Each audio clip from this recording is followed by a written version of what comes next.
Hey there, drowsy historian here. Tonight, we're stepping into the shadowed halls of Imperial China, a place where the walls are high, the whispers are sharp, and the most powerful man in the empire is surrounded by servants who no longer qualify as men at all. This isn't the tale of noble scholars or elegant tea ceremonies. No, tonight you are a eunuch, a body made useful by subtraction, a voice that exists only to say, "Yes, Your Majesty." You've been mutilated, silenced, and repurposed, all for the privilege of standing very still next to someone more important than you. Before you start picturing silk robes and quiet dignity, go ahead and like the video and subscribe. But only if you genuinely enjoy being gently dragged through humanity's darker corners. Let me know in the comments where you're listening from and what time it is for you. It's oddly comforting to know we're all losing sleep over history together. Now close your eyes, take a slow breath, and prepare to spend your life inside a palace that smells like incense, betrayal, and the slow rot of forgotten ambition. You're not a eunuch yet, not quite. That comes later, after the blade. For now, you're just someone unlucky enough to be standing at the edge of a decision that wasn't yours. Maybe you're a boy sold by desperate parents, or a man condemned to a life with no other options. Maybe you volunteered, if we're being generous with that word. But the truth is you were chosen, and what you were chosen for is to lose something.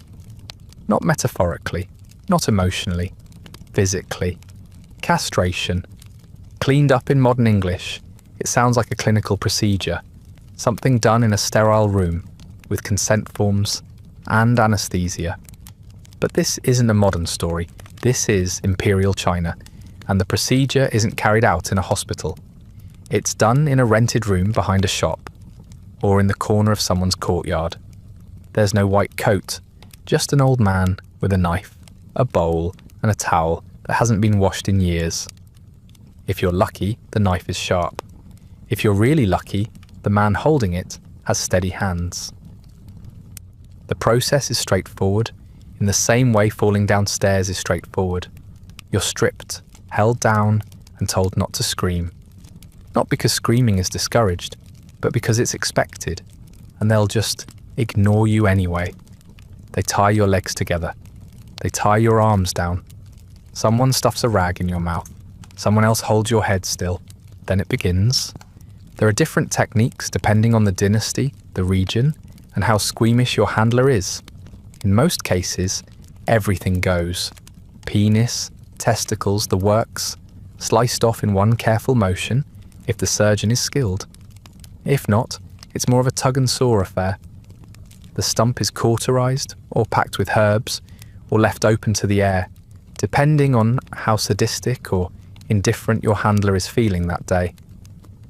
They might insert a plug, a small bamboo tube, pushed into your urethra to keep it from sealing shut. If they forget it, or place it poorly, you'll die screaming from infection in about 3 days. Bleeding to death is common. Sepsis is more popular. Shock tends to arrive quickly and doesn't leave politely. There's no real recovery, only survival. If you're strong, your body scabs over and stiffens like old leather. If you're weak, well, at least it'll be over quickly. And through it all, you're expected to be grateful. Not just grateful to survive, but grateful for the opportunity to enter the palace. Grateful to be mutilated into usefulness. They tell you this is a noble sacrifice, that your body is now a vessel of discipline, loyalty, and service.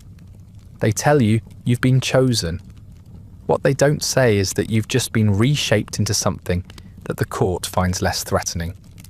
Less man, more tool. After the cutting, there's a waiting period. You don't get to enter the palace until it's clear you won't drop dead on the floor. You spend days, sometimes weeks, lying flat on a mat in a rented room, hoping you can still pass water, hoping the swelling goes down, hoping the wound doesn't start to smell. You don't sleep much. You can't. Every position hurts. Every movement stings. and every breath is accompanied by the knowledge that someone else made this decision for you. You will never have children. You will never lie with anyone again, not in the way you used to. You may forget what arousal even feels like. Over time, your body will change. Your voice may rise in pitch. Your muscle mass may shrink. Your bones will thin. Your skin may soften. Some eunuchs grow breasts.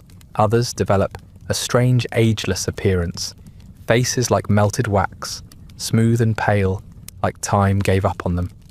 You will carry these signs with you for the rest of your life. You will never be one of the men again. You will never be one of the women either. You will be something else, and that something else will belong to the Emperor. Once you're strong enough to stand, you return to the man with the knife. He examines your wound.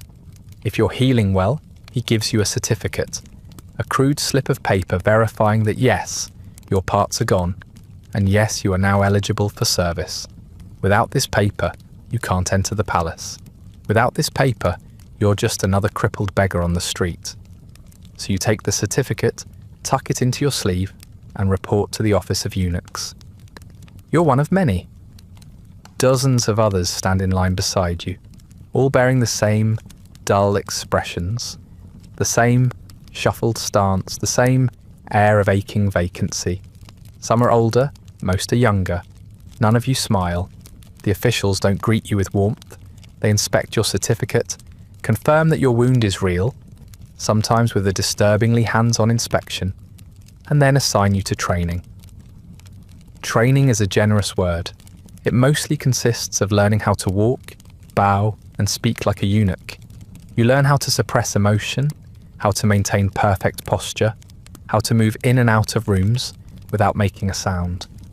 They teach you how to serve tea, how to hold a lantern, how to keep your eyes down, while still noticing everything. You learn quickly, because mistakes are punished, not publicly. They don't want bruises to be seen, but privately, behind doors that don't echo. A wrong answer earns a slap. A spilled bowl earns a whipping. A forgotten honorific might earn a trip back to the surgeon, if they think you need reminding of your place. And through all this, one thing becomes clear. You are no longer a person. You are an object, a function, a necessary thing made from unnecessary parts. The palace doesn't see you. It sees what you represent: obedience, control, the quiet assurance that no man beneath the Emperor will ever sleep with his concubines or challenge his authority. You are the insurance policy, the tool, the symbol. Your name is irrelevant, your past erased. What matters now is that you've paid the price of entry, and that the knife did its job. The moment you step through the palace gates, you stop being a person. Not metaphorically, not symbolically, officially. You are now property, a living asset of the Emperor's household, filed somewhere between the porcelain teacups and the ceremonial umbrellas. There are documents that categorize you, inventory lists that log your arrival, and an administrative code that defines exactly how you're to be used, handled, and, if necessary, disposed of. There's nothing poetic about it. You're not a servant, you're not a subject, you're a tool with legs. Your name, the one you were born with, is replaced or shortened, sometimes stripped away entirely. The man you were before the knife, he's gone. Not dead exactly, just quietly retired by the state. Your family, if you had one, has already been paid or shamed into silence. You can't inherit land, titles, or lineage. You won't pass anything down, because you no longer have anything to pass it with. You are a biological cul-de-sac, a deliberate dead end in the great ancestral road. And that's exactly the point. The palace doesn't need men with ambition or families to protect. It needs obedience. Your life is now defined by proximity. Proximity to power, but never power itself. You exist in the corridors that wrap around the throne, never in the seat itself. You wear silk, but it's stitched from someone else's orders. You walk with dignity, but only as long as that dignity serves the Emperor. You are visible only when needed, and forgotten the moment you step out of sight. Even your rank, Your position, your meagre scraps of authority, all of it is on loan, revocable at a moment's notice, and contingent on your continued usefulness. You're assigned quarters, which sounds generous until you see them. The eunuch dormitories are tucked into the less glamorous corners of the palace. Cramped stone chambers with simple mats, shared wash basins, an air that smells faintly of incense, sweat, and mould. There are no family portraits, no treasured heirlooms, no tokens of love. You can't have a wife, you can't have a child, you can't even keep a pet unless someone higher up allows it. The room is a storage unit. You just happen to sleep in it. The hierarchy is suffocating. You're ranked, categorized, and posted like a piece on a board. One designed for a game you're not allowed to win. There are senior eunuchs, minor eunuchs, chamber eunuchs, laundry eunuchs, food eunuchs, gate eunuchs, and garden eunuchs. Each post has rules, routines, and punishments. Step out of line, and someone notices. Step into someone else's line, and they notice faster. There is no solidarity here, just quiet competition and mutual suspicion. Your fellow eunuchs are not your brothers, they are future rivals. You quickly learn that your body isn't the only thing the palace expects to own. Your time, your thoughts, your loyalty, those are all part of the deal. You don't get sick days, you don't get weekends. You serve when summoned and wait when ignored. You wake before the nobles, sleep after the lamps are extinguished, and eat whatever is left over from the kitchens, often cold, usually bland, and always accompanied by the gnawing knowledge that the emperor's dog probably eats better than you. The officials remind you regularly and politely that your life is a privilege, that many men would kill for the honor of being castrated and locked away in service to the Son of Heaven, that without the palace you'd be rotting in a ditch or starving on a roadside. They speak as if this arrangement is charitable, as if slicing your future away was an act of mercy. And maybe, in a twisted sense, they're right. The palace gives you food, shelter, and a reason to wake up in the morning, even if that reason is mostly fear. Emotion is discouraged. Laughter, anger, even grief, these are considered threats to decorum. You must cultivate neutrality. Your face becomes a blank scroll. Your voice a soft and measured brushstroke. Too loud, and you're reprimanded. Too quiet, and you're accused of sulking. Every moment is a performance. You're not expected to feel. You're expected to function. And if you can't, there's a line of replacements behind you who will. Even your dreams are monitored.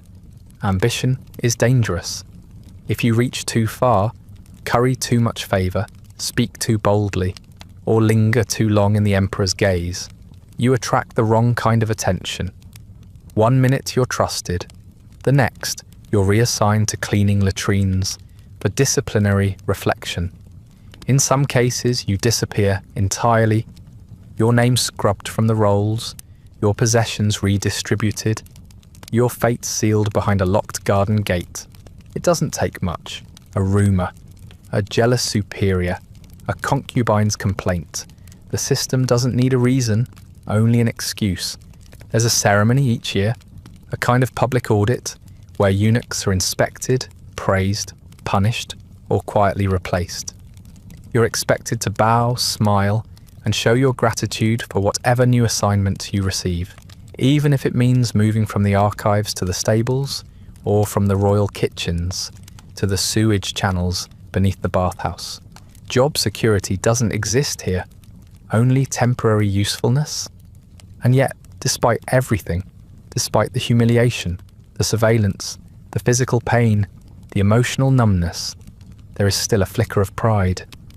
You serve the emperor, you wear the badge, you walk the sacred halls that most people only dream of glimpsing. You hear state secrets whispered behind silk screens. You see the gears of empire turn from the inside.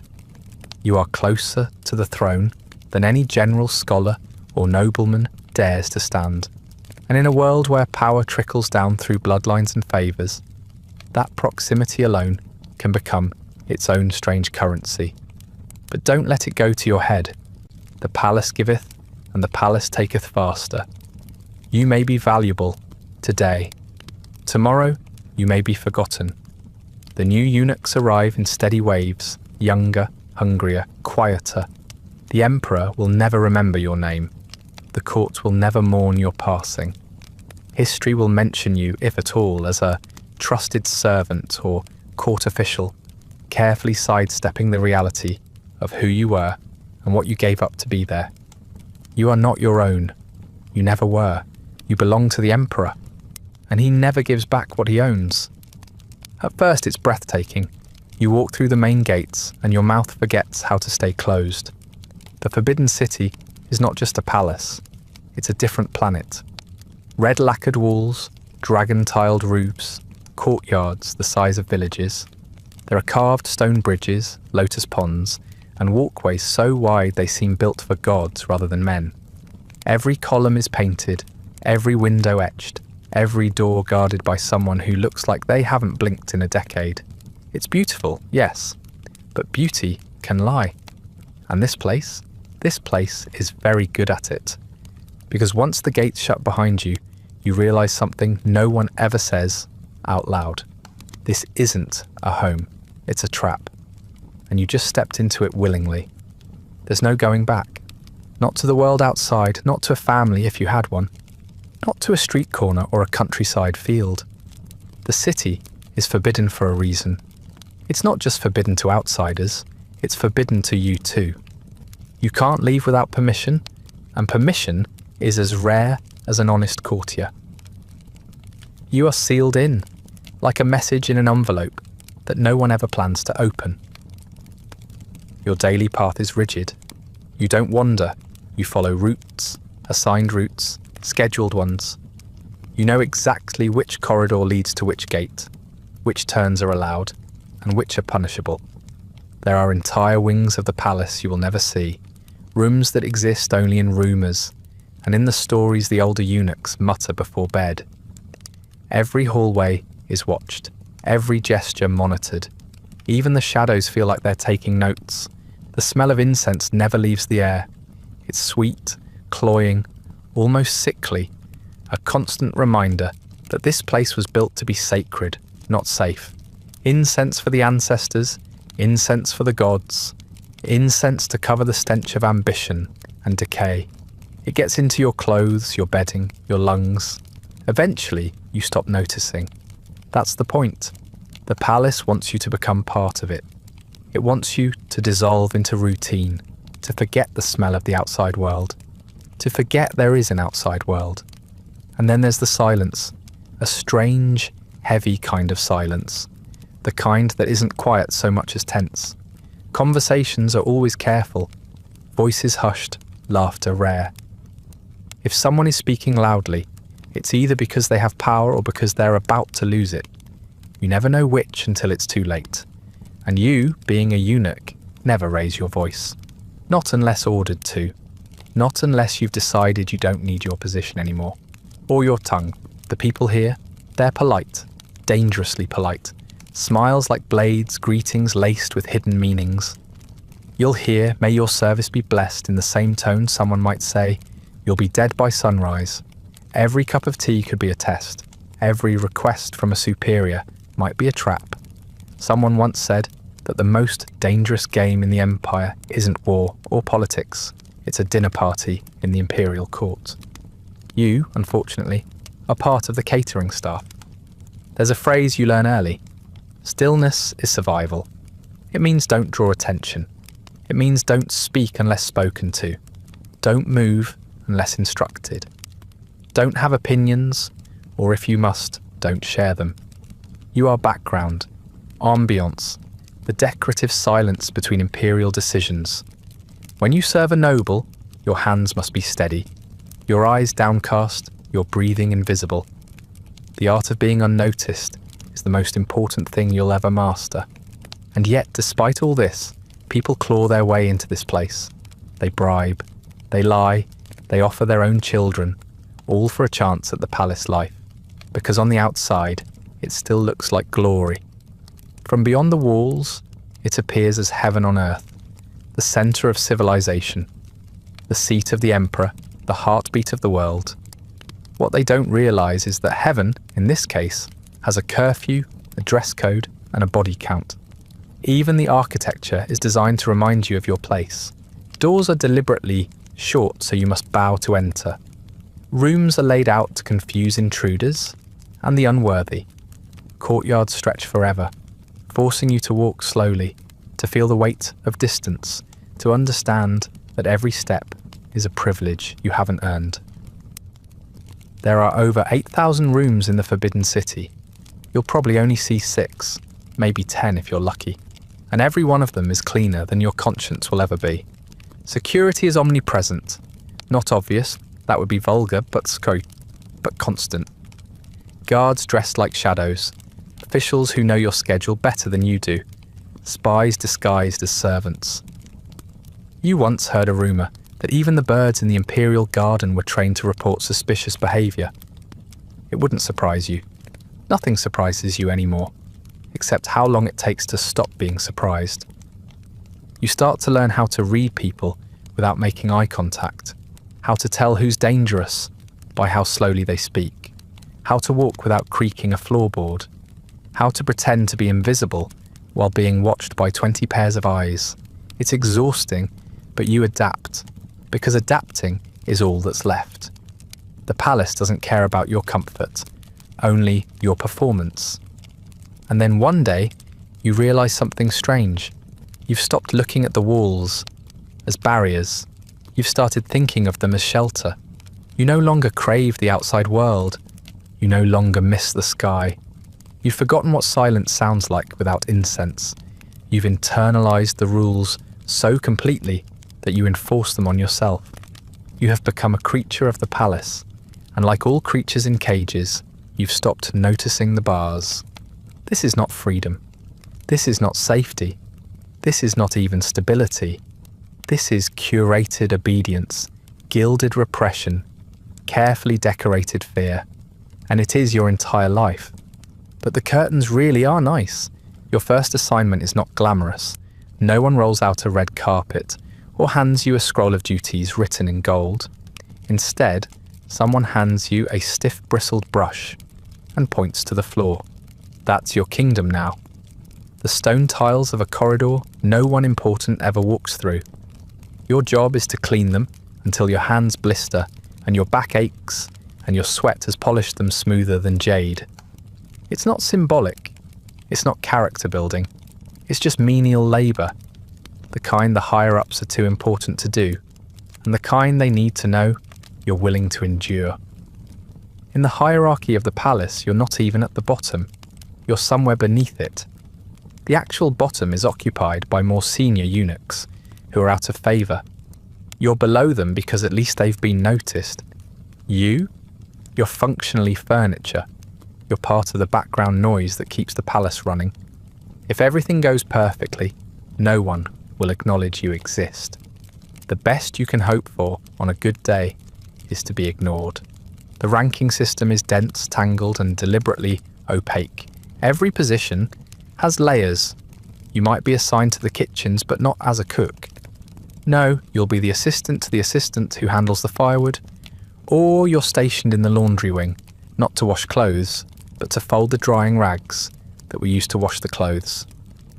You don't just serve a superior, you serve the man who serves the man, who serves the man who's allowed to speak to someone important. You're a cog in a cog in a cog, the metaphysical equivalent of a mat under a chair leg. Even tasks that sound straightforward are governed by rules so specific they border on theological. Lighting a lantern isn't just lighting a lantern. There's a correct time, a correct angle, a correct number of breaths to take before you approach the flame. If your timing is off, or your posture imperfect, someone will correct you. Not with a gentle word, but with a bamboo switch. You'll be told it's disciplinary instruction. The welt on your shoulder will have a different name for it. Etiquette is everything. There's an entire manual, longer than most novels, filled with bowing angles, greeting rituals, and speech patterns. You memorize it under threat of punishment, and even if you follow it perfectly, it might not matter. Some officials like to catch you slipping. Others change the rules on a whim, just to see if you're paying attention. One day, it's 2 bows and a step back. The next, it's a bow, a nod, and 3 steps to the left. If you get it wrong, it's your fault. If you get it right but too slowly, it's still your fault. Precision is expected. Mind reading is ideal. You soon realize that the entire hierarchy is built on fear. Not just yours, but everyone's. Your superior is terrified of his superior. That man is terrified of the one above him. And so on, until you reach someone with real power. And even they sleep lightly, because the emperor's mood swings are faster than a monsoon. Fear travels down the chain like boiling oil, and you're at the bottom of the funnel. Everyone needs someone to take their frustration out on. Lucky you. And yet, everyone wants to climb. The promise of promotion is dangled in front of you like a roasted duck, close enough to smell, never close enough to bite. You hear stories of eunuchs who rose from obscurity to become advisors, treasurers, even commanders of palace affairs. What they don't tell you is how many corpses are buried along that path. To move up, you don't just need skill. You need survival instincts, a flawless memory, impeccable timing, and ideally, blackmail material on someone higher up. Gossip becomes your second language. You learn to listen without seeming to listen, to speak in implications and suggestions, never direct accusations. A single whispered comment about someone's missing ledger or too frequent visits to a concubine's chamber can rearrange careers or end them. If you're clever, you learn how to trade information like currency. If you're not, you end up scrubbing chamber pots with a broken hand. The palace does not reward innocence, it rewards discretion and quiet leverage. Some eunuchs resort to bribes, not just money, which you don't have, but favours, a double shift, a favour called in, a discreet tip-off. If you shine someone's boots the right way, they might give you a posting near the kitchens where leftovers are better. If you pass along a note without reading it, you might get transferred to a warmer part of the palace in winter. It's not about loyalty, it's about transaction. You give, you get, you survive. But promotions? Real ones? Those are rare. They don't come from good service. They come from accidents, vacancies, or palace purges. You move up because someone fell, hard, sometimes literally. You fill a gap left by disgrace, illness, or a quiet disappearance no one is allowed to mention. Climbing the ladder in the Forbidden City isn't about merit. It's about timing, caution, and never being the one who gets blamed when the tea is served too hot. Even the titles are designed to confuse you. You might be called a third assistant to the Eastern Registry, which sounds important until you realise your job is copying names on paper slips that are thrown away each week. Someone else is the first scribe of the Western Office, whose main job is to stand beside a shelf and nod during meetings. The hierarchy is deliberately ornamental, impressive from a distance, meaningless up close. And yet, you persist. You tell yourself that enduring is a kind of success, that every week you aren't demoted or publicly flogged is a step forward. You watch others stumble, a misplaced word here, a spilled drink there, and you learn from their bruises. You keep your head down, your mouth shut, and your ears open. You say yes a lot, even when you mean I hate you. You scrub, you bow, you survive. You are now a servant of a servant of a servant. And if you're very careful and very quiet, one day you might be promoted to servant of a servant. Dream big. There's no such thing as sleeping in. You're awake before the palace roosters, before the first hint of sunrise dares to creep over the walls. You wake when you're told, or earlier if you're smart, because being late isn't an option, and late is defined as anything less than perfectly early. There's no bell, no gentle call, just the sound of footsteps in the corridor, the quiet shifting of mats, the rustle of dozens of other eunuchs scrambling to get dressed in the dark. You get one set of robes, faded, functional, and always just slightly too thin for the weather. You rise stiffly. Your body still remembers the cold floor from yesterday. and the day before that. Your knees ache before you've even knelt. Your back is already protesting, your stomach is empty, and your breath fogs the air like smoke. No one speaks, there's nothing to say. You line up, you wash quickly in cold water that bites, and you go. Because somewhere else in the palace, someone important has stirred, and they're going to need help putting on their silk undergarments. And it is your job, your sacred daily obligation, to make sure they don't have to lift a finger while doing it. You enter their chamber quietly. No footsteps, no sudden sounds. You bow, then you kneel, then you wait. You wait for them to acknowledge your presence or not. Sometimes they ignore you entirely. Sometimes they complain that you arrived too loudly. Sometimes they accuse you of being too slow, too fast, too clumsy, or too invisible. It doesn't matter how you perform. The outcome is the same. You apologize, you bow again, and you try harder. Because you're not a servant. You are a living mirror, placed in the room to reflect the glory of the one you're dressing. They wear layers upon layers of embroidered silk. You wear your own skin and a pair of cotton socks that have been patched 7 times. You hold out the robes so they can slide their arms in with as little effort as possible. You smooth the collar, you adjust the sash, you retrieve the shoes with the embroidered soles. You don't speak unless spoken to, and when spoken to, you answer with such syrupy politeness. It would rot your own teeth if you weren't already used to swallowing your pride whole. Then comes the tea, the first serving of the day, and one of a dozen you'll be expected to pour with exacting care. The cup must be placed just so. The temperature must be correct.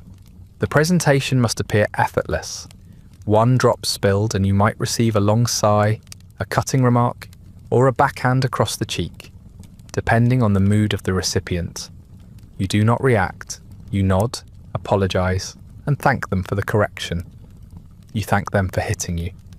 The rest of the morning is a cycle of kneeling and bowing and apologizing for things that weren't your fault.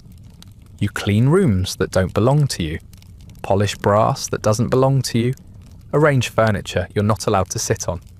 You are part of the machinery of palace life, and your role is to keep it running smoothly by absorbing the emotional static of your superiors.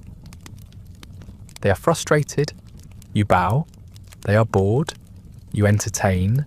They are angry, you flinch. Every gesture, every nod, every half-second pause is an opportunity to be punished for existing in the wrong way. By midday, your knees feel like they're packed with gravel. You kneel so often that the skin eventually breaks down, then hardens, then cracks again. Older eunuchs limp everywhere. The joints don't recover. The damage is cumulative and lifelong. There's no reward for suffering through it. No pension, no comfort, no seniority perks, just more kneeling, just slower. The only real benefit of time is learning how to look grateful while you're being degraded. Meals, if you can call them that, are short and strictly scheduled. You don't eat until everyone else has finished. You take what's left, usually rice, sometimes vegetables, occasionally something that once resembled meat. If it's spoiled, you eat it anyway. If it's too little, you wait until the next round. Hunger is considered character building. Complaining is considered insubordination. If you want more, you're welcome to earn it through more bowing, more kneeling, more smiling, while someone tells you your breath offends them. Afternoons are spent running errands through the maze of corridors.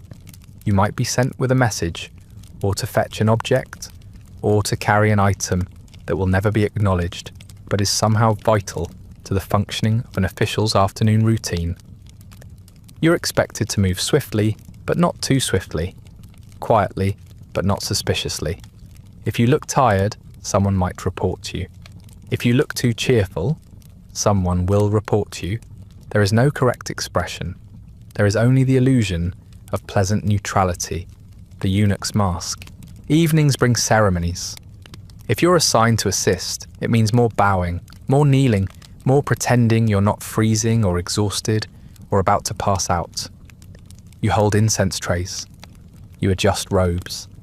You stand for hours on end while important people perform sacred rites they don't understand and don't care about. If your arm trembles while holding a ceremonial lamp, that's a mark against you. If the sleeve of your robe brushes against a noble's gown, you may be slapped in front of everyone. Public humiliation is common.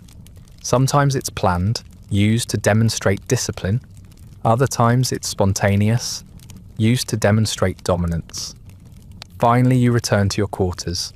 Not to rest, to clean, to fold, to prep for tomorrow. You might get a few hours of sleep. You might not. Someone might wake you in the middle of the night to fetch a forgotten item or relay a message. You respond with, "Yes, honoured one," even if your limbs barely work. There are no hours that belong to you. Time itself is a borrowed thing. And throughout it all, you're expected to smile. Not a full smile, that would be presumptuous, but a polite, unobtrusive, slightly subservient expression that suggests you're content with your place in the cosmic order. You're not, but the alternative is worse. You have seen what happens to eunuchs who complain, reassigned, flogged, locked away, or simply erased from the schedule and never seen again. Humiliation is not a punishment here. It's part of the routine. It's baked into the architecture, woven into the protocols, enforced by centuries of imperial logic. You are reminded every hour, every task, every bowed head and burning knee, that you are replaceable, that you are invisible unless needed, that your pain is expected, that your dignity is not. And heaven help you if you forget to bow low enough. The palace is quiet, but it is never still. Every word spoken, every look exchanged, every cup poured or scroll handed off, none of it happens in a vacuum. There is always an audience. Sometimes it's official, a superior watching for error, a scribe pretending not to eavesdrop, a guard leaning too close to the wall. But more often, it's unofficial. Spies are everywhere. You don't always know who they are, but you know they're watching. It could be the laundry boy. It could be the concubine's maid. It could be the gardener trimming chrysanthemums with suspicious frequency. You can never be sure. Everyone is lying. Not maliciously, at least not always. It's just that truth in the Forbidden City is a liability. Knowing the truth is dangerous. Repeating it is worse. So instead, people deal in rumours, misdirections, and carefully worded half-truths. You learn quickly to say only what you must, to ask only what can't be used against you, to speak in circles, nod strategically, and develop the uncanny ability to sound helpful while revealing absolutely nothing. It's not considered dishonesty, it's considered survival. The ministers hate the eunuchs. They say it's because eunuchs lack virtue, which is a polite way of saying they lack the traditional markers of Confucian manhood, sons, land, and generational continuity. In reality, they hate you because you're close to the emperor physically and politically. You can go places they can't. You overhear things they never will. You stand behind the throne while they wait outside in the cold. And they don't like that, not one bit. The palace women hate you too. At best, you are a reminder of what happens when a man becomes expendable. At worst, you're an informant, a gatekeeper, or a wall between them and the emperor's favour. They don't trust you, and to be fair, you don't trust them either. Some of them are kind, or at least pretend to be. They offer you sweets, compliments, soft conversation. And maybe it's sincere, but maybe it's bait. Maybe there's something in the treat.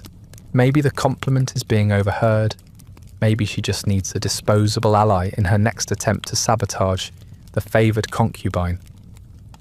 The other eunuchs are no better. You're all competitors, no matter how friendly the smiles. One day, you're folding robes beside someone.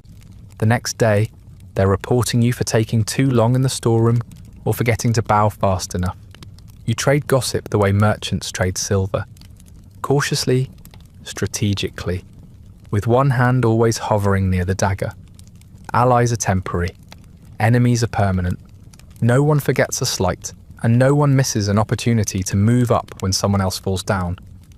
Sometimes it's subtle, a misplaced scroll, an overheard comment, a few extra duties quietly assigned after a complaint was whispered into the right ear.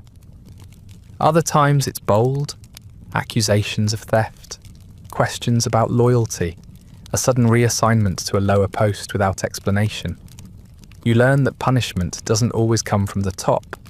Sometimes it comes sideways, from someone who simply had more friends this week than you did. And then there's poison, real poison, the kind that smells like nothing, or worse, the kind that smells like almonds. Not that you always get a warning. Sometimes it just tastes a little off. Sometimes you collapse before dessert. Most times you don't know until it's far too late.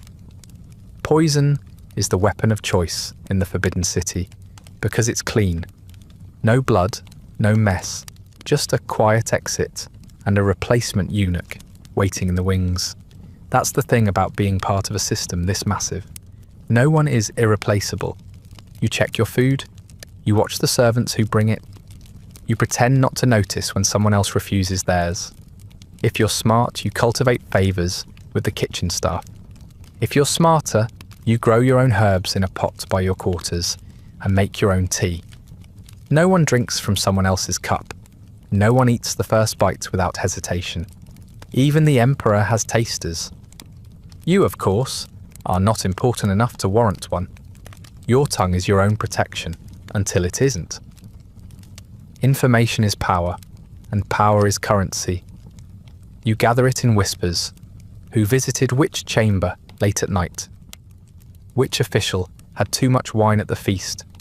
Which concubine has been sending gifts to which noble's cousin?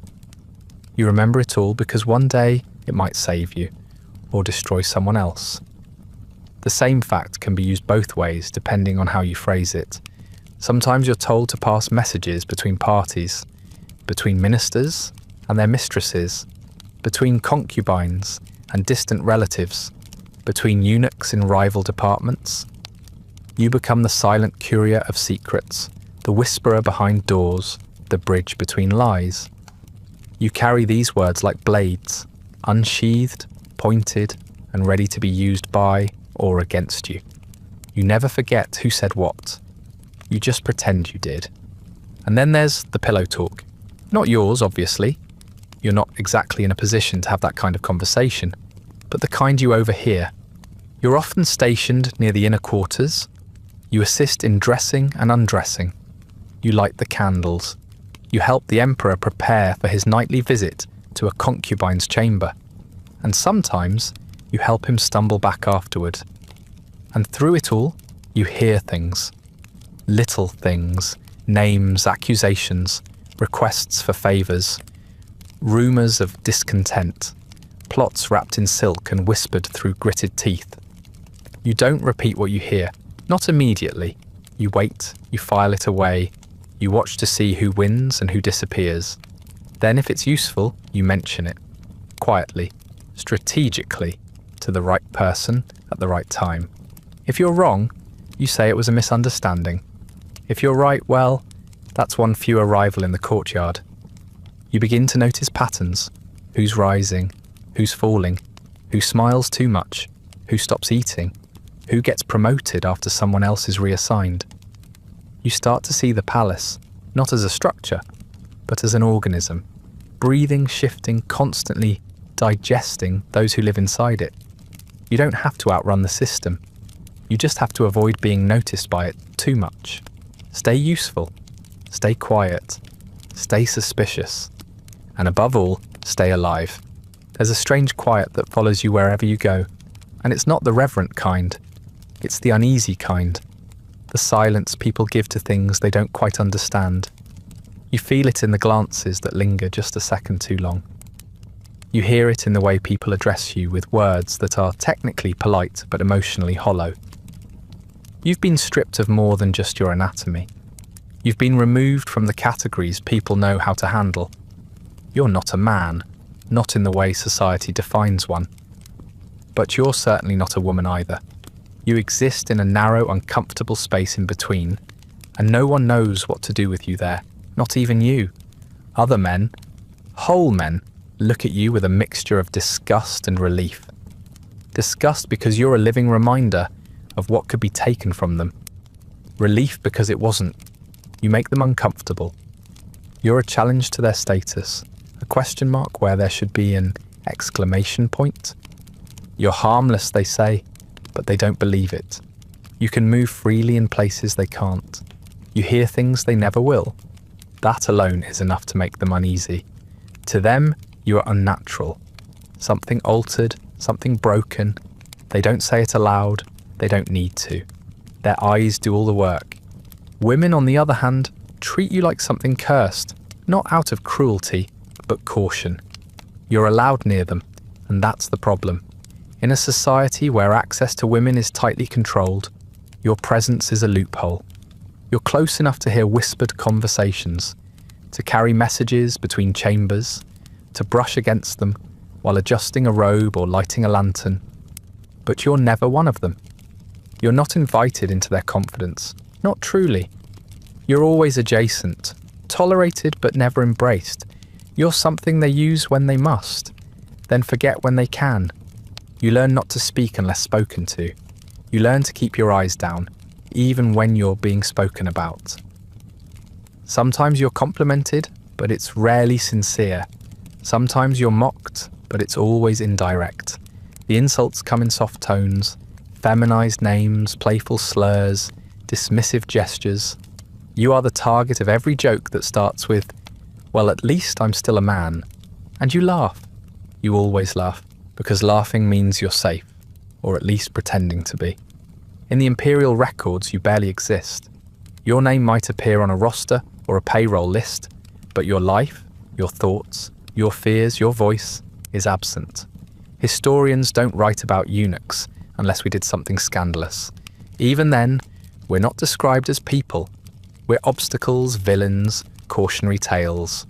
The official language refers to you as the eunuch official or the palace servant, as though the role itself is more real than the person who lived it. Your story is inconvenient, so it's left out. You spend your days serving a system that demands you be nothing, and your nights wondering if there's anything left of you to save. You look in the mirror, if you're lucky enough to have one, and you see someone unfinished. Not quite masculine, not quite feminine, not quite human in the way the world expects. Your face softens, your body changes, time reshapes you into something strange. You don't look like the others your age. Your voice may rise, your skin may smooth. You develop an androgynous quality that makes people pause, squint, and move on quickly. Some eunuchs lean into it. They cultivate elegance, refinement, a certain theatrical grace. They speak in high, lilting voices and let people wonder what exactly they are. Others go the opposite way, clinging to masculinity with rigid posture and clipped speech, hoping to remind the world and themselves that they were once something else. Both paths are defences. Both are exhausting. Inside, the confusion runs deeper. You still feel desire, but it has nowhere to go. You still feel pride, but there's nothing to be proud of. You still feel grief, but no one acknowledges your loss. No funeral was held for the person you used to be, but they're gone all the same. What remains is an echo, something hollowed out, repurposed, and wrapped in ceremonial fabric. You're not even allowed to mourn properly. What would you say? I miss being whole? That would imply you're not whole now, and that's treasonously ungrateful. So you pretend it doesn't matter. You throw yourself into duty. You repeat the daily rituals with mechanical precision. You memorize titles and bowing angles and the preferred tea temperatures of every official on your route. You become efficient, useful, dependable. You learn to vanish in plain sight. Because if you slow down long enough to think about it, about who you were, about who you might have been, you might unravel. And unraveling is a luxury reserved for people with futures.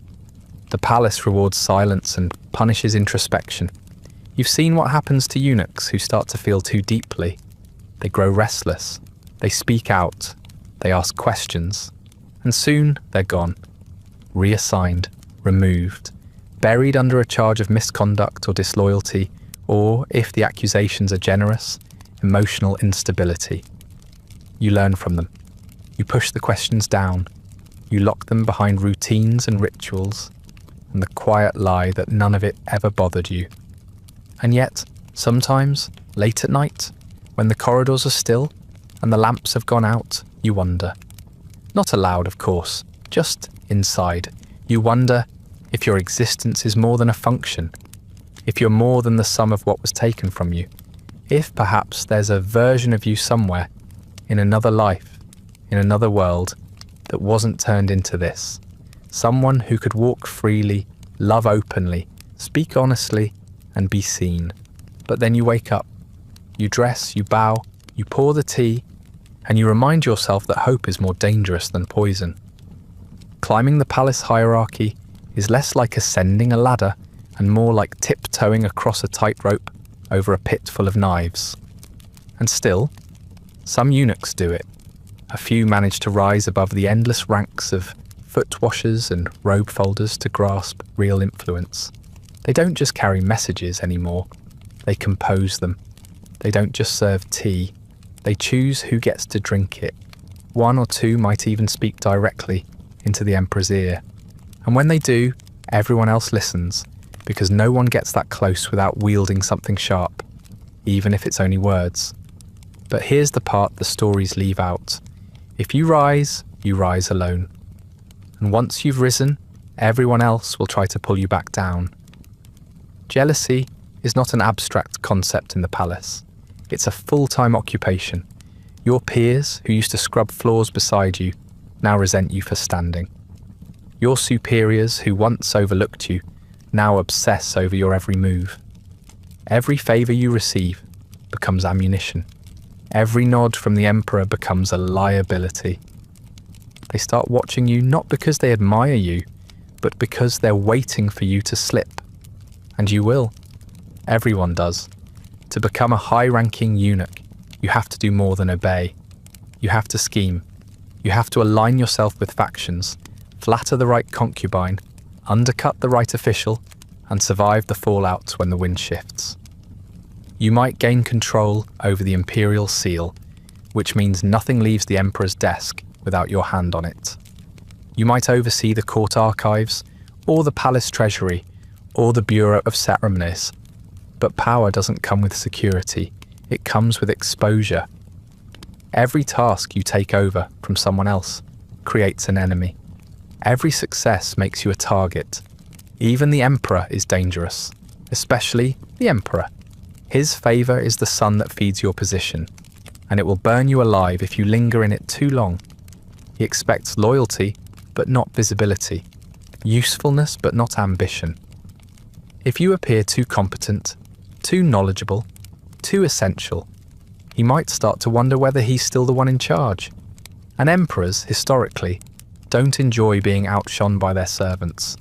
So you learn to walk a very fine line. You make suggestions instead of giving orders. You say perhaps instead of definitely. You keep your ideas vague enough to be denied, and your opinions soft enough to dissolve in the air. When something goes wrong, you take the blame. When something goes right, you give the credit away.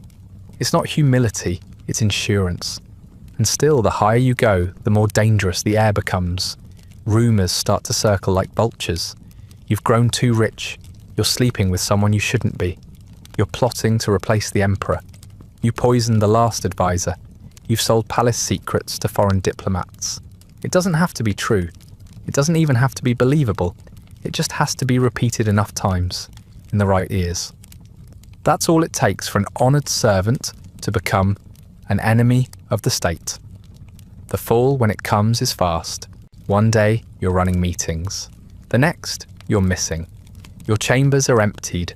Your robes are burned. Your name is scraped off the record boards. If you're lucky, you're demoted. If you're not, you're beheaded. If the emperor really wants to make a point, your body is paraded through the streets as a warning. The message is simple. No one gets to be indispensable. And yet people keep climbing, because for a eunuch it's the only kind of power you'll ever have. You'll never own land, never have heirs, never retire to a country estate. Your legacy is whatever influence you can gather before you're replaced by someone younger, hungrier, and more willing to take risks. So you reach for it, carefully, desperately, sometimes recklessly, because it's better to burn in the sun than rot in the shadows. Some eunuchs become infamous, names that live on in history, usually for all the wrong reasons. They're blamed for corruption, for decadence, for the downfall of dynasties. Officials write treatises about their wickedness. Scholars blame them for the emperor's failures. It's a convenient narrative. The emperor remains the son of heaven. The eunuch becomes the devil who whispered in his ear. People prefer their villains tidy and castrated, apparently. But most eunuchs, even powerful ones, are forgotten. Their rise is quiet, their fall quieter. No biographies, no tombs, no grandchildren to light incense for their spirit tablet. Maybe a rumour survives, some whispered story about the eunuch who defied a prince or rescued a scroll or orchestrated a scandal, but there's no way to know if it was even you. Memory in the palace is a fragile thing. It bends, warps, and disappears on command. And through it all, the cycle continues. Another eunuch rises, another one falls. The throne remains, the knives remain. The same roles are played by new bodies, with the same hopes, the same fears, the same inevitable ending. If you're lucky, you'll die in your bed, still in favour. If you're really lucky, no one will mention your name at all, because the higher you rise, the closer you sleep to the knife, and the sharper it gets, the more they think you matter. They call it a privilege, a rare honour.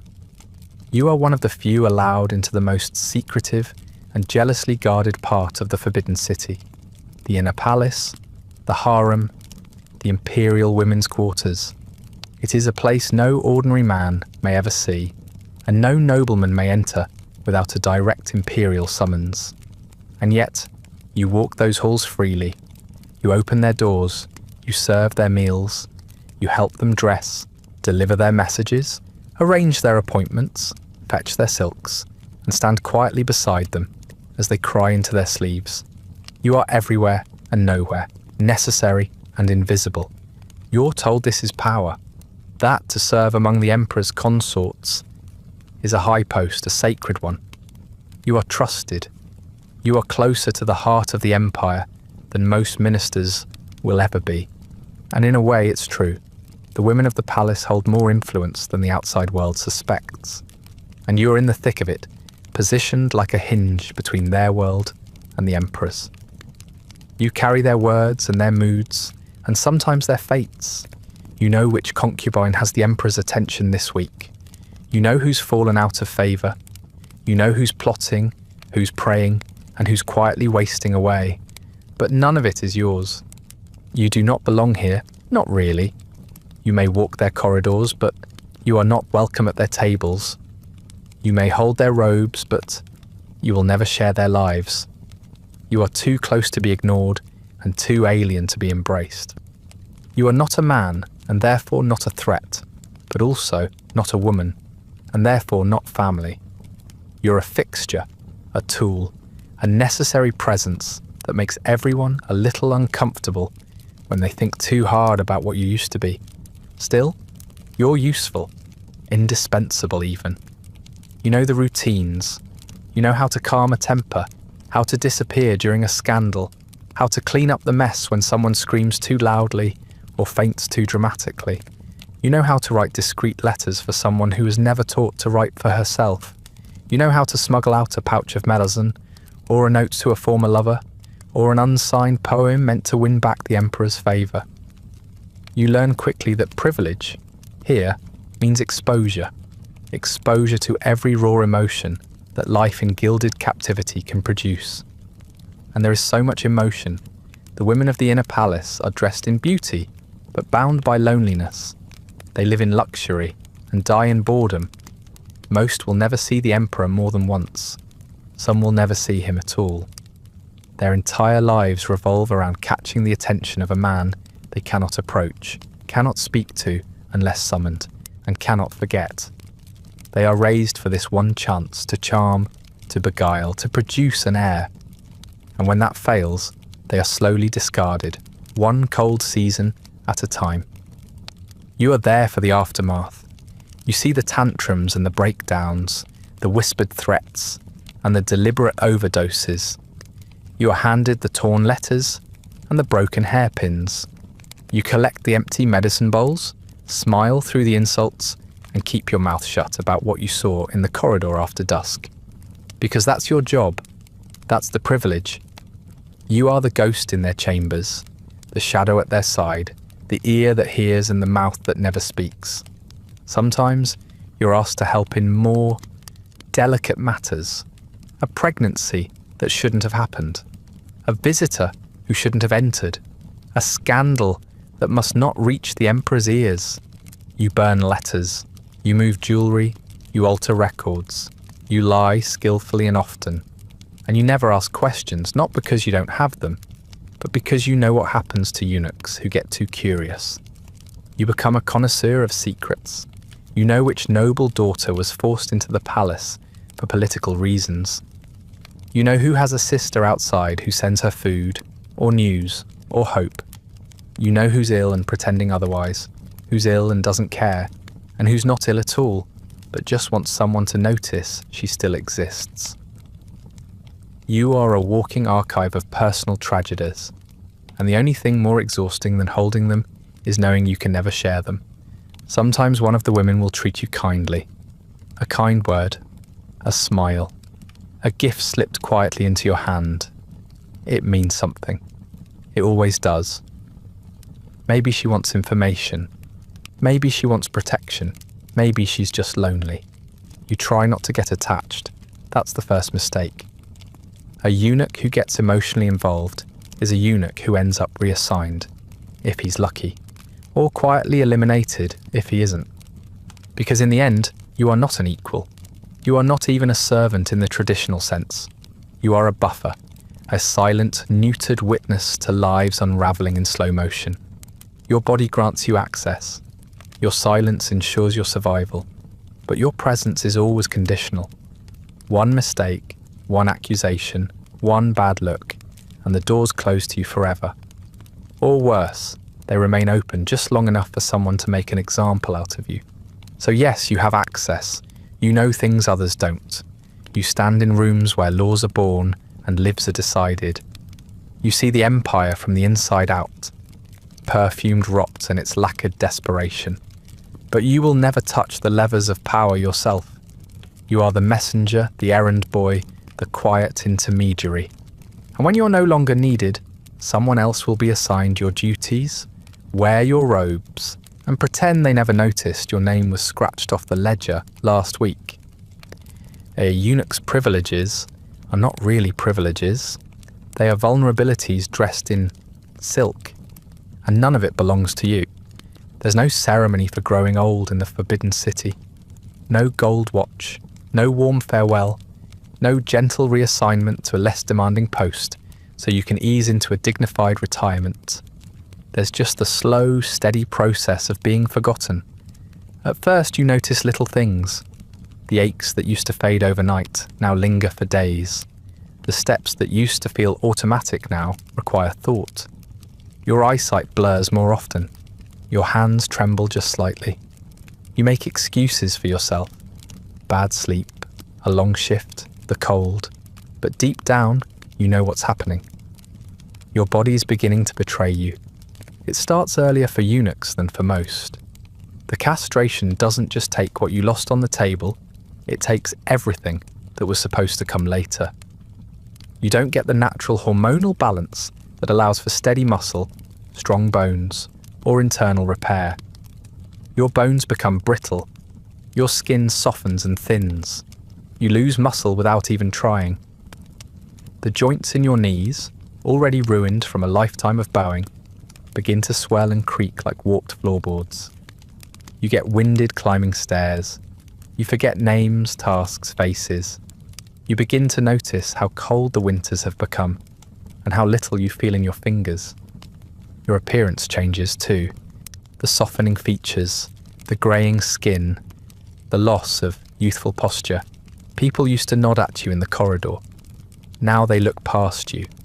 You used to be greeted. Now you're avoided. You're no longer the promising young eunuch assigned to a rising official or a favoured concubine. You are the limp that walks by in the evening, the mutterer at the corner of the courtyard, the hunched figure folding robes with fingers that shake too much to tie the sashes correctly.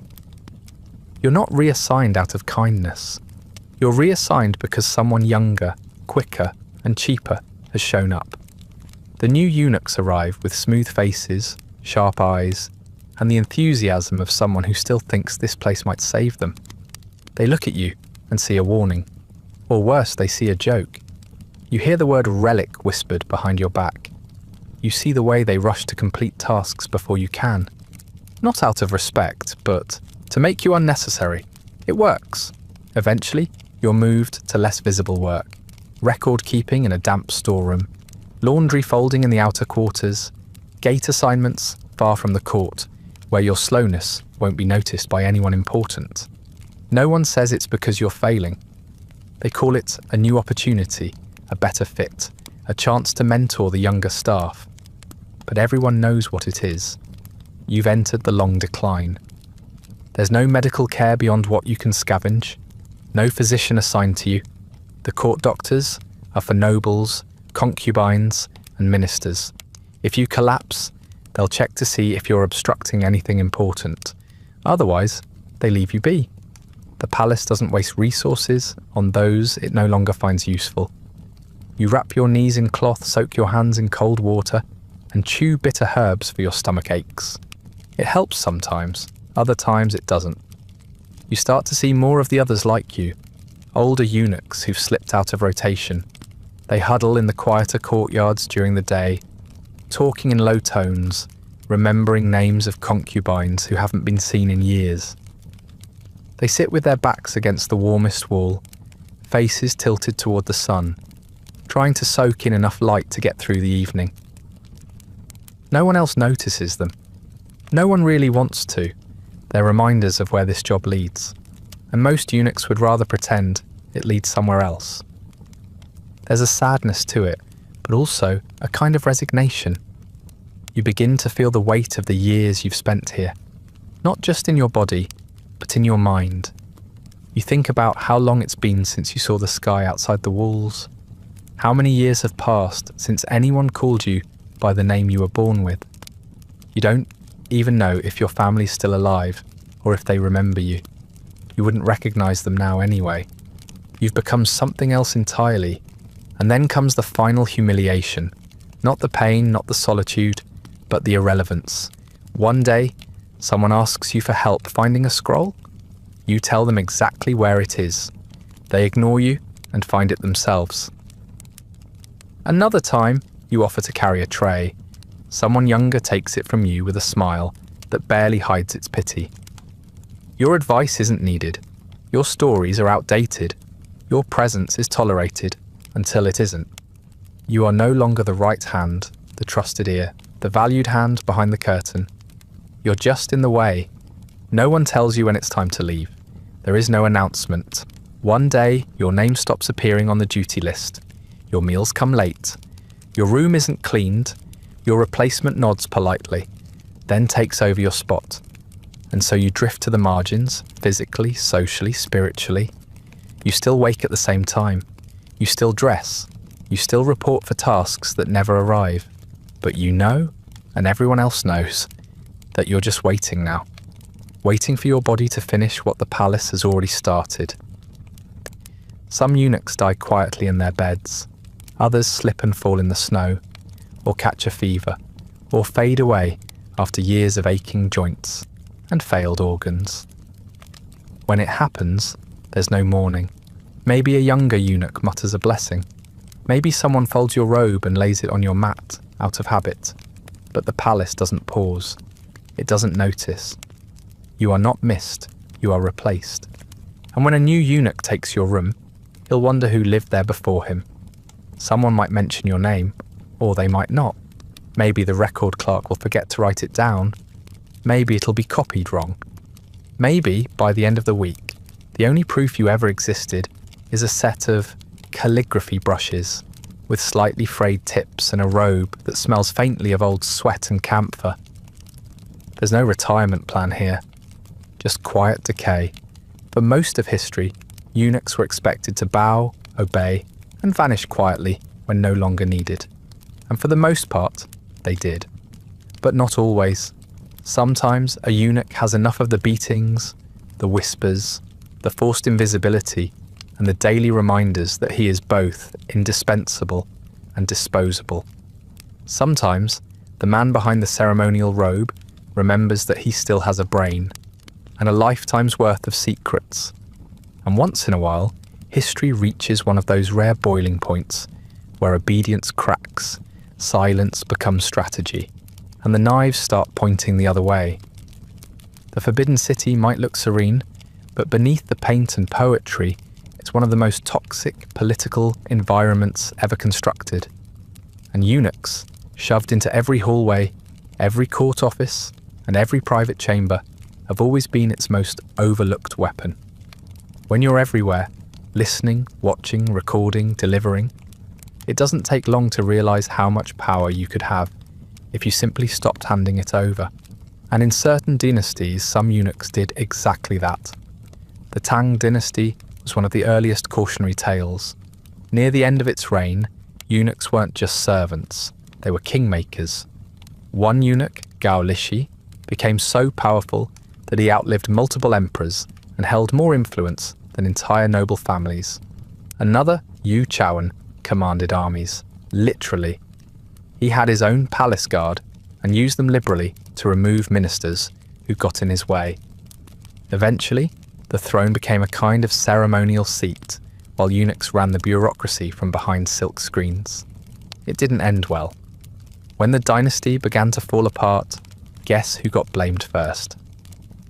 The Ming dynasty, centuries later, perfected the art of the eunuch autocracy. One name, in particular, still echoes through Chinese history like a whisper laced with arsenic. Wei Zhongxian, a low-born eunuch who rose through sheer manipulation, bribery, and shameless self-promotion, Wei managed to become de facto ruler of China during the reign of the Tianqi Emperor. A ruler who, to put it mildly, didn't much care for ruling. Wei appointed fellow eunuchs to hundreds of key positions, purged anyone who opposed him, and rewrote court rituals to include worship of himself. Not metaphorically, literally. Temples were built in his honor. His name was chanted in public ceremonies. Even for palace standards, it was excessive. But that's the thing about unchecked power. It doesn't go unnoticed for long. When the Tianqi Emperor died, so did Wei's protection. The new emperor had him arrested, disgraced, and eventually driven to suicide. His legacy, an entire generation of eunuchs hunted down, demoted, or executed just to scrub away the stain of his influence. And yet, despite this backlash, the system didn't change. Not really, because no matter how many heads rolled, the court still needed people who could be trusted to live inside the palace, keep secrets, and serve without heirs or outside loyalties. That's the paradox at the heart of every eunuch rebellion. The court creates the conditions. It trains you to observe, to manipulate, to endure. Then it acts surprised when someone puts those skills to use. The palace arms its eunuchs with information, proximity, and desperation, and then wonders why some of them start playing chess with real people. The surprise isn't that rebellions happen. The surprise is that they don't happen more often. But these rebellions, if you can call them that, never last. The system is built to absorb them. Even when eunuchs take power, they do so through the existing machinery. They use the bureaucracy, the rituals, the paper seals and appointment scrolls. They don't tear the palace down. They simply rearrange who sits where. And when their time runs out, and it always runs out, the next emperor resets the game. The eunuchs are purged, the records are burned, A few reforms are passed to make sure it never happens again, and then the machinery starts turning once more. There is no lasting monument to a eunuch rebellion, no statue, no holiday, no chapter in the school books titled "The Time the Servants Took Over." If you're remembered at all, it's as a cautionary tale, a warning, a footnote in someone else's story. Your rise is always seen as unnatural, your fall inevitable. You might govern an empire, but you will never be given credit for stabilizing it. You will always be accused of corrupting it. And yet for those brief windows in history, eunuchs have shown what happens when the voiceless start to speak, when the sideline seize the throne, when the shadows move without asking permission. You may have started as a functionary, a body made useful by subtraction, but that doesn't mean you're incapable of ambition, or rage, or revenge. You think back to the older eunuchs in the courtyard, the ones who shuffled quietly, smiled politely, and said almost nothing. You wonder how many of them once stood closer to the emperor than any general or minister. You wonder how many were quietly demoted after flying too close to power. You wonder how many were simply waiting, watching, remembering. Because that's what eunuchs do best. They endure. And every so often, when the cracks in the court grow wide enough, they slip through. They rise, they rule, and for a moment, just a moment, they remind the empire that nothing is more dangerous than someone who has nothing left to lose. But no matter how high you climb, the fall is coming. The backlash, the cleansing, the forgetting. The system will take your name off the scroll, scrub your face from the mural, and assign your position to someone younger, quieter, and more obedient. History will call it reform. You'll call it erasure, because in the Forbidden City, the knives always find their way back to the sheath. You've served the court for decades. You've bowed, knelt, and smiled through humiliation. You've carried secrets like a shadow and endured pain that would have broken others. You've outlived emperors, weathered purges, and survived long enough to see yourself fade into irrelevance. And when death finally comes, quietly, mercifully, in your sleep or otherwise, surely you think, surely you've earned at least a dignified end. A ceremony, a proper name on a proper tablet. Something to mark that you were here. But no, even in death the palace has one last reminder. You were never truly a person. You were a role, a function, and now that function has ended.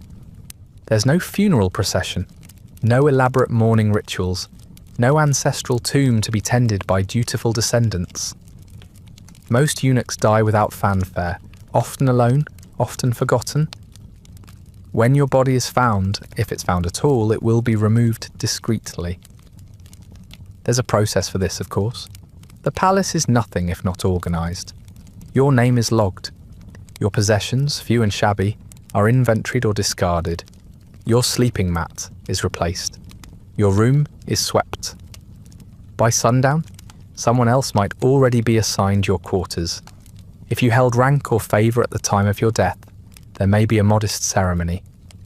A few words read from a scroll, your name spoken with ritualised indifference. Someone might even burn incense. But these gestures are not for you. They are for appearances, for the court, for the emperor, for the illusion that loyalty is remembered. In truth, they mean nothing. A eunuch's life is measured in service hours, not sentiment. Once those hours are over, the ledger closes. If you were low-ranking or had fallen from grace, you don't get a ceremony at all. Your body is removed through the servants' gate and taken beyond the walls. There's a burial ground for eunuchs, of course, but calling it a cemetery would be generous. It's a field of shallow pits outside the capital. There are no markers, no gravestones, no monuments, just earth, packed and repacked with bodies no one wants to remember. You are lowered in with others like you, some known, most anonymous, and covered without comment. It is efficient, it is clean. It is as if you never existed. Your family, if they're still alive, may not claim you. In many cases, they aren't allowed to. The stigma lingers. To be related to a eunuch is to be tainted by association, proof that your bloodline failed to produce a proper man. And even if they wanted to retrieve your remains, they likely wouldn't know where to find you. The palace keeps few public records of your movements, and fewer still of your death. Officially, you served with distinction. Unofficially, you faded into nothing. There are exceptions, of course. A handful of powerful eunuchs, those who reached the heights of court influence, were buried with splendour. Tombs, inscriptions, even honorary titles. But these cases are rare, and even then their graves were often defaced or desecrated by later regimes, eager to distance themselves from the shame of allowing a eunuch to hold power. Statues are toppled, names are erased, histories rewritten. The few who are allowed to be remembered are often remembered for the wrong reasons, as tyrants, manipulators, symbols of corruption. Their service becomes a scandal, their legacy a warning. You will not be remembered in poetry. No songs will be written about your loyalty, your patience, your resilience. You will not be mentioned in textbooks, except perhaps as a footnote beneath a political controversy. A eunuch official, the text might read, played a role in this affair. No name, no detail, no sense that you were once a living, breathing person who endured unimaginable pain just to be allowed into the room. There is no shrine for you, no descendant to burn incense in your name during the annual festivals. Ancestral worship, the beating heart of traditional Chinese afterlife belief, is a luxury you don't have. You had no children, no lineage. There is no one to carry your spirit forward. In the cosmic bureaucracy of the dead, you are unregistered, unspoken for, unanchored. Your ghost, if it lingers, does so without direction, without offerings, without a place to return to, a hungry soul in a forgotten field. And yet, the palace needs you. It always did. It needed your silence, your endurance, your willingness to live without legacy. You made the court function. You served the meals, recorded the decrees, cleaned the robes, lit the candles. You saw what no one else was allowed to see, and you did it all without expectation of reward. Your loyalty was never supposed to be honoured. It was supposed to be assumed. And when it ends, there's no thank you. Only a new name on the duty roster. Sometimes a young eunuch asks what happens after death. The older ones don't answer. Not because they don't know, but because there's nothing comforting to say. You die, and you're gone. You might be missed for a day, a week. Then someone else wears your robe, carries your tray, learns your roots. Your name slips from memory like water off a tile roof. Forgotten not out of malice, but out of routine, out of necessity. The palace doesn't pause.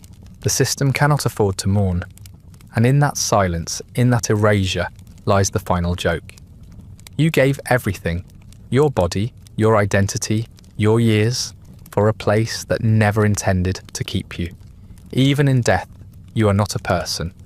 You are an afterthought, an administrative inconvenience, a corpse that needs to be moved before the morning shift arrives.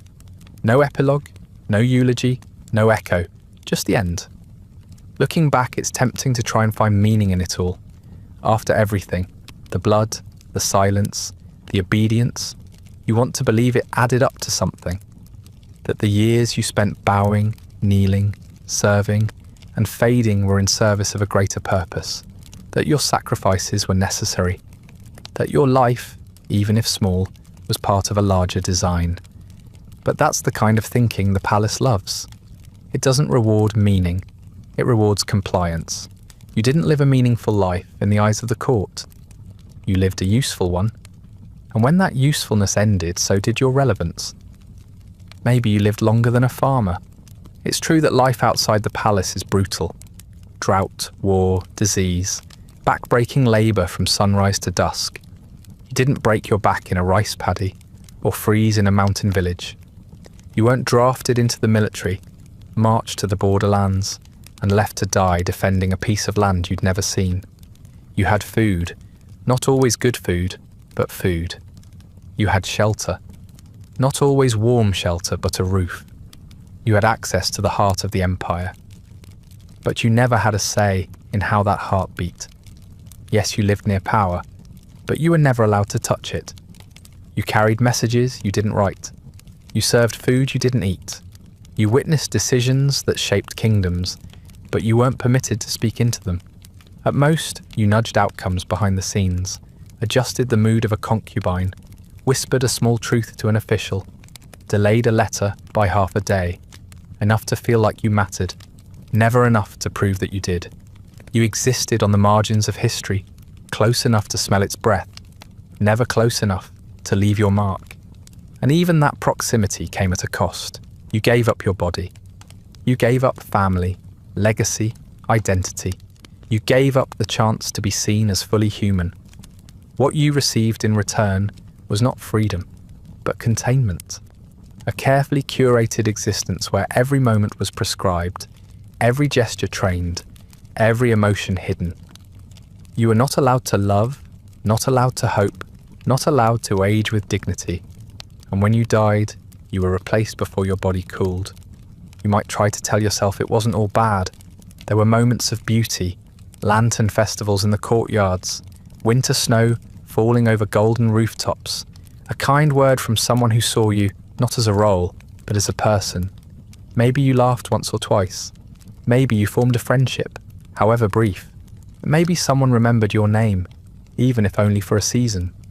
You cling to those moments like threads, trying to weave something comforting from them, but they don't change the truth. You were never meant to be part of the story. You were meant to keep the story running. Dynasties rose and fell, and you were there, sweeping the halls, delivering the tea, listening as emperors whispered commands that would rewrite maps and end lives. You were always there, but no one ever wrote you into the tale. No historian will mention you. No folk song will carry your story. The public won't remember that the emperor's seal was held by a hand that once trembled over a bamboo tube. The victories will be credited to generals, the scandals to ministers, the legacy to bloodlines. You were wallpaper, beautiful, intricate, essential, and utterly unnoticed. No one thanks the wallpaper. No one wonders how many hands it took to hang it, or how many hours were spent making sure the pattern lined up just right. They just look at it, nod politely, and walk past. You were part of the palace's visual harmony. You existed so others could shine brighter, and yet there's a strange kind of dignity in that. Not the kind you put on a statue or carve into a stone. A quieter dignity, one that comes from endurance. You were handed a role, brutal, dehumanizing, thankless, and you played it without breaking. You survived a system designed to grind you into silence. You carried more than your share, and you did it all without applause, without reward, and without anyone knowing how hard it was to keep your voice steady when your knees gave out, or your hands trembled, or your spirit began to slip. Perhaps that's the most human thing about you, not your suffering, but your ability to keep moving in spite of it, to get up each day, put on the robe, perform the ritual, and pretend it still mattered.